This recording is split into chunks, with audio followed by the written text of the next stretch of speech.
ഇനി ഗ്രാമ്പിയിലേക്ക് വരുമ്പോൾ അവിടെ കടുവ ദൗത്യം തുടരുന്നു. നേരത്തെ തന്നെ നമുക്കറിയാം കടുവയെ കണ്ടെത്താൻ കഴിഞ്ഞിട്ടില്ല, അനിശ്ചിതത്തിലേക്ക് പോകുന്നു എന്നുള്ളതാണ് ദൗത്യം. അതേസമയം തുടരുകയെന്നും സ്കൂളിന് സുരക്ഷ നൽകുമെന്നും വനം വകുപ്പിന്റെ അറിയിപ്പ് കൂടി വരുന്നുണ്ട്. കടുവയെ പിടികൂടാൻ പ്രദേശത്ത് 3 കൂടുകൾ സ്ഥാപിക്കുമെന്നും കോട്ടയം DFO N രാജേഷ് വ്യക്തമാക്കി. സ്റ്റാഫിന്റെ പ്രൊട്ടക്ഷൻ ഉണ്ടാവും. അതുകൂടാതെ കണ്ടിന്യൂസ് ആയിട്ടുള്ള മോണിറ്ററിംഗും തുടരും. കൂടുതൽ സ്ഥാപിക്കും. അതുകൂടാതെ 2 കൂട് നമുക്ക് ഇപ്പൊ തന്നെ എത്തിയിട്ടുണ്ട് സ്ഥലത്ത്, അതും എക്സ്റ്റാബ്ലിഷ് ചെയ്യും. അതുകൂടാതെ തേക്കടിയിൽ നിന്ന് 1 കൂടും കൂടെ കൊണ്ടുവന്നിട്ട് സ്ഥാപിക്കും. ജെയിൻ കൂടി നമ്മോടൊപ്പം ചേരുകയാണ്. ജെയിൻ, ഇന്ന് ഇപ്പോൾ സ്നിഫർ ഡോഗിനെയൊക്കെ ഉപയോഗിച്ചുള്ള പരിശോധന ഉണ്ടായി, പക്ഷേ ഒരു കാര്യമായ രീതിയിൽ കടുവയെ കണ്ടെത്തുന്നതിലേക്ക് കാര്യങ്ങൾ പോയിട്ടില്ല എങ്കിൽ എന്താണ് ഇനിയുള്ള നീക്കം? സ്കൂൾ പ്രവർത്തിക്കുന്ന മേഖലയാണ്, അപ്പോൾ സ്കൂളിലെയും വിദ്യാർത്ഥികളെയും തൊഴിലാളികൾക്കൊക്കെ വലിയ ആശങ്ക ഇപ്പോഴും നിലനിൽക്കുന്നുണ്ട്. എന്താണ് ഈ ദൗത്യ സംഘത്തിന്റെ അടുത്ത സ്റ്റെപ്പ് എന്താണ്?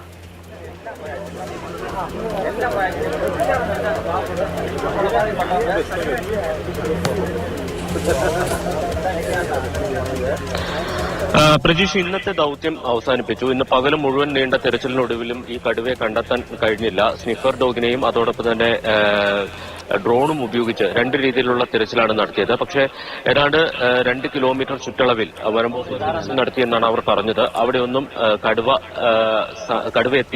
എത്തിയിട്ടുണ്ട്, പക്ഷേ നിലവിൽ അവിടെ കടുവയില്ല എന്നുള്ളതാണ് വനംവകുപ്പിന്റെ ഒരു വിലയിരുത്തൽ. കടുവയുടെ കാൽപാദങ്ങൾ ആ ഭാഗത്തൊക്കെ പതിഞ്ഞിട്ടുണ്ട്. ഈ സ്നിഫർ ഡോഗിനെ വെച്ച് നടത്തിയ പരിശോധനയിലെ ഏറ്റവും വലിയ വെല്ലുവിളിയായത് ഈ കടുവ ഈ കഴിഞ്ഞ ദിവസങ്ങളിൽ പോയിട്ടുള്ള പ്രദേശങ്ങളിൽ കൂടി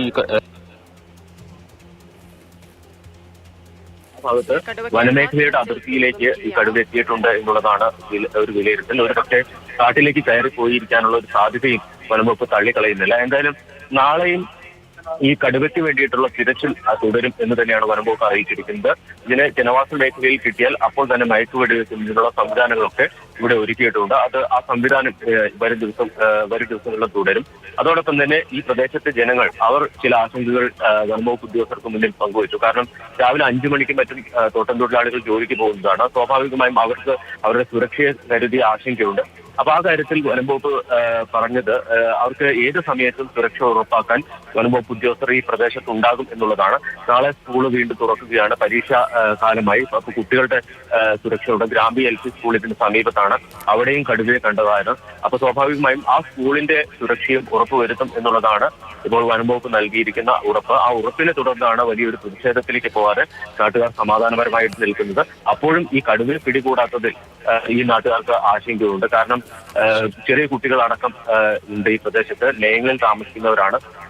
രാവിലെ തോട്ടം തൊഴിലാളികളായ മാതാപിതാക്കൾ ജോലിക്ക് പോകും. പിന്നെ കുട്ടികൾ പല വീട്ടുകളിലും ഒറ്റയ്ക്കാണ്. അപ്പൊ അതുമായി ബന്ധപ്പെട്ട് അവരുടെ സുരക്ഷയെ കരുതി ഈ പ്രദേശത്തുള്ള ആളുകൾക്ക് ആശങ്കയുണ്ട്.